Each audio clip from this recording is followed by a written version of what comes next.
Okay, I'm George Karpus. Hi, my pleasure to have a talk to you today. All right, so it's about use of radiofrequency in gynecological conditions. Firstly, declaration of interest, I have none. And there's two key points that I'd like to make at the beginning of this. Firstly, it's that urogenital, bowel, and sexual health issues are very common chronic conditions, and they do impact very significantly on both sexual health and quality of life. And the second important point is that women and treating physicians generally are poorly aware that there are better and safer treatments than those currently available. I will be referring to this particular technology. It's called EVA, which stands for Enhancer Vaginal Anatomy, and it is a dynamic quadripolar radiofrequency device. So quadripolar because it has 4 poles. At any one time, one is positive or the emitting electrode, the other 3 are the negative or receiving electrodes. It's called dynamic because at any one time, the poles rotate between being positive and being negative. Being quadripolar means that you've got at least 3 different depths, being superficial around 3 millimeters depth, which is fantastic for treating GSM, and intermediate depth and full depth being about 20 millimeters penetration, which is the best, of course, when you're looking at SUI, other pelvic conditions, and rectal conditions, which we'll come to. The device has the 4 poles, as you can see, they're rings, they're circular, and so they apply the RF circumferentially, which makes it a much more even distribution. You don't have to continually turn the handpiece. And also being quadripolar, the energy is contained between the electrodes and it's not scattered, which means that you only need much less energy to achieve the same results. So less energy means safer, more comfortable. It's a walk-in, walk-out procedure. So radiofrequency is emerging as a very broad, very effective therapeutic tool, which is giving you much safer and much more effective treatments for an ever-increasing number of gynecological conditions. These are the conditions we're going to touch on. I will be referring to some studies, and I will be referring to the study and the results. Unfortunately, time constraints won't allow me to talk about any detail on the studies, but papers are available for those who are interested. So why radiofrequency? Well, it's the deepest penetration of any of the energy devices used, and you can reach, particularly with this device, you can reach 20 millimeters quite readily. So you can reach your target structures very confidently. Radiofrequency has the ability to contract and renew fibrous tissue and ligaments, and these are the ones that hold organs in place, so you get improved support. It stimulates angiogenesis, collagenesis, elastogenesis, and this all translates to improved tissue health. Hyaluronic acid and ground substance is increased. That means better hydration and comfort. There is distinct vasodilatation and improved pelvic blood supply, and this translates to improved sexual function. And it modulates certain pathological processes, in particular with vulvar lichen sclerosis. So let's touch first on the first of these conditions, stress urinary incontinence. This is the commonest of the 3 types of incontinence, and it's the one that is most benefited by radiofrequency. As you all know, it's related to weakened pelvic floor musculature and includes the bladder and urethra laxity, allowing leakage of urine. You all know the symptoms of these are very well known. So in a study over 12 months, studying the efficacy and safety of this treatment, 25 women with SUI received just 4 treatments, 1 week apart with a 12-month follow-up. And the results were, firstly, there was excellent tolerance to the treatment, no side effects at all. And this comes through with all of the studies. I won't keep repeating that particular sentence, but it's extremely well tolerated and there have been no side effects whatsoever. So with the SUI, there's been rapid subjective improvement from the very first or the second treatment. And this improvement has been maintained for 6 to 9 months. So the second condition we're looking at is genitourinary syndrome of menopause, GSM, also VVA, vulvovaginal atrophy. As you all know, estrogen is a trophic hormone, and low levels after the menopause will cause some atrophy and changes. And this then will translate to urinary symptoms such as frequency and urgency and recurring UTIs. And there's thinning of the vaginal lining, which gives rise to dyspareunia and bleeding. And lowered vascularity translates to tissue health and comfort. Use estrogen creams. They haven't measured up. Very often the creams are ceased.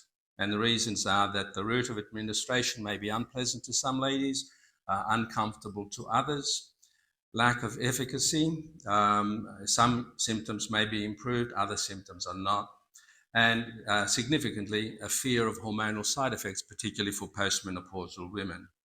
So clearly, we need to look at safer and more effective alternatives. And this is where radiofrequency really shines. So in a further 12-month study on efficacy and safety, looking at GSM, 32 postmenopausal women with GSM symptoms received between 4 and 6 treatments. DQRF is dynamic quadripolar radiofrequency. Over a 12-month follow-up. And the results were a subjective, rapid improvement in all symptoms of GSM, again, from the very first or the second treatment. This included improvement in sexual comfort and function and vaginal intercourse. And some of the ladies reported that they initiated vaginal intercourse for the first time in a long period. These improvements were maintained for the full 12-month follow-up. The third thing we're looking at, thirdly, female sexual dysfunction. As you all know, sexual health and function is a very complex interplay of a number of factors, as outlined there. And it's defined as the persistent or recurring problem with sexual responses. Could be sexual desire, orgasm, pain on intercourse. And of course, it can occur at any stage of life. Young women can have sexual dysfunction problems, of course. Often associated with lowered pelvic blood supply, and this would cause a reduction in genital sensation and response and arousal. Remember that there's a lot of erectile tissue in those organs, and a lowered blood supply to the area would be something akin to erectile dysfunction in the male.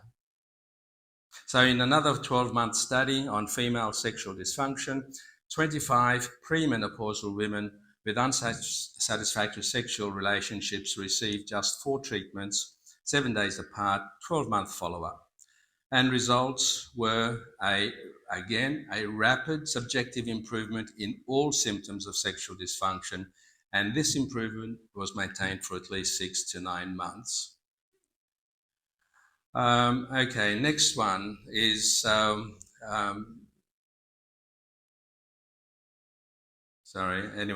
on vulvovaginal, it's a pilot study for prevention and treatment of vulvar atrophy. So vulvovaginal appearances, as we all know, change with age, childbirth. They'll change genetically and after the menopause. And this may give rise to both psychological as well as physiological concerns. And this is very important because it negatively impacts on sexual health, on the feeling of sexuality and confidence, and obviously the quality of life. So in a pilot study for the prevention and treatment of vulvar atrophy, 20 women with mild to moderate symptomatic atrophy received just 3 treatments, 7 to 10 days apart, documented by serial photography and 10-point improvement scale. And the results were, again, a rapid improvement in both appearance and symptoms, again, from the very first or second treatment.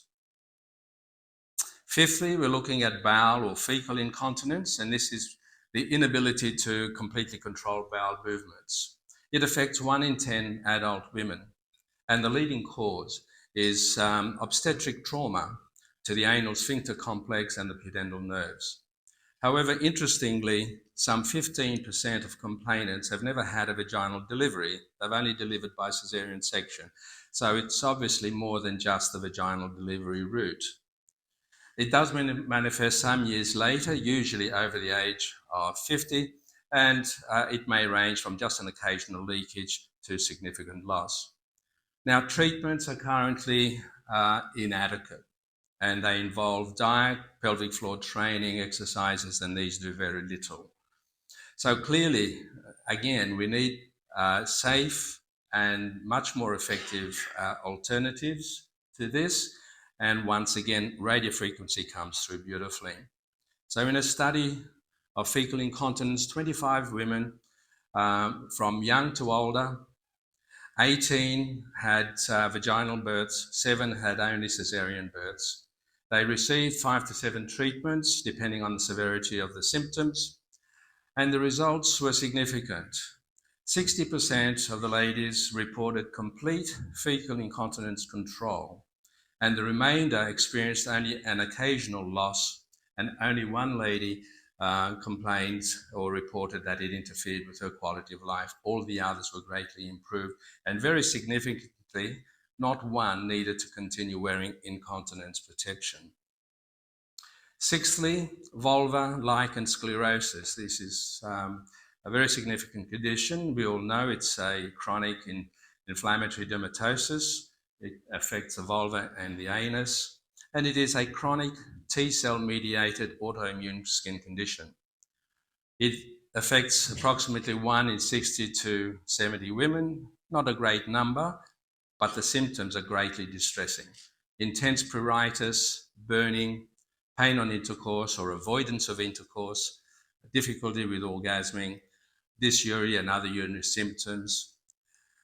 And again, the treatments are once again inadequate or maybe, in parentheses, inappropriate. The main goal of treatment is to control the intense symptoms and, if possible, preserve the skin integrity. And as we all know, the current gold standard for this treatment is high-potency steroids, both topically in creams and ointments or by injecting into the skin, and systemically, orally. But clearly, again, this has potential significant consequences. And remember, we're using steroids which are potentially dystrophic to treat a condition that is already atrophic. And so in the long term, we can make things worse. But that's the only thing that was available. Again, we need safer and more effective alternatives. And believe me, again, radiofrequency comes to the fore. In a study of vulvar lichen sclerosis, 57 women from young to old again received just 4 treatments 7 days apart. And they all reported a dramatic improvement in all symptoms. Vulvar inflammation was visibly improved in 2/3, 45 out of 58 women. And on follow-up, the ladies reported a sensation of greater hydration, elasticity, and comfort. So what's the role of radiofrequency in lichen sclerosis? The mode of action is still being determined, but it is at least in part by modulating the T-cell mediated immune responses. Additionally, obviously, if we can induce neocollagenesis, if we can improve hydration, it'll improve skin integrity and texture and comfort. And finally, pelvic hypotonia, which is defined as a chronically contracted, tense pelvic musculature. Because the muscles are tense and contracted, they become weak because blood flow is restricted and oxygenation is reduced. This results in difficulty in both relaxing and contracting these muscles, and of course a reduction in the ability to stretch them. It occurs in males and females, twice as common in women, and the constantly tense pelvic floor musculature causes a general pressure sensation within the pelvis, and significantly it's a cause of pain in the pelvis, low back and hips.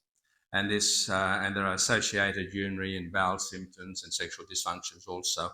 The causes are generally secondary to inflammatory conditions, inflammatory diseases of either the either gynecological or urological or bowel.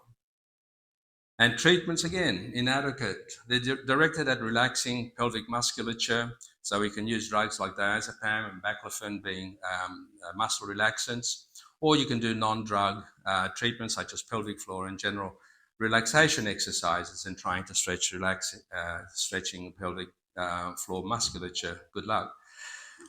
If you can identify the cause, then obviously you will treat that. Once again, clear a need for effective, safe alternatives.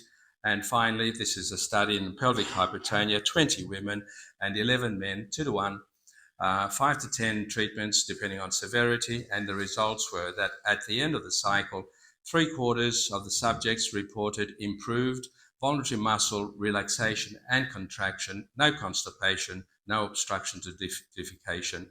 And importantly, the pain had disappeared totally in more than half of the subjects. So just very quickly, how does this translate to clinical experience? All the studies are fine. In our own clinics, this is our experience. Firstly, we always request a clear gynae check and pap smear. This is for your protection. And then we have found personally that most of our patients respond very rapidly to all vulvovaginal and bowel symptoms, again, from the very first or the very second treatment. And they report it's amazing, and we think that it's amazing too. It's a safe, easy to use, trouble-free, painless procedure. Ladies can come, have the treatment, they can go home and indulge in vaginal sex if they want that very afternoon. So in conclusion, there's ample evidence that radiofrequency treatments such as these have a very vital role.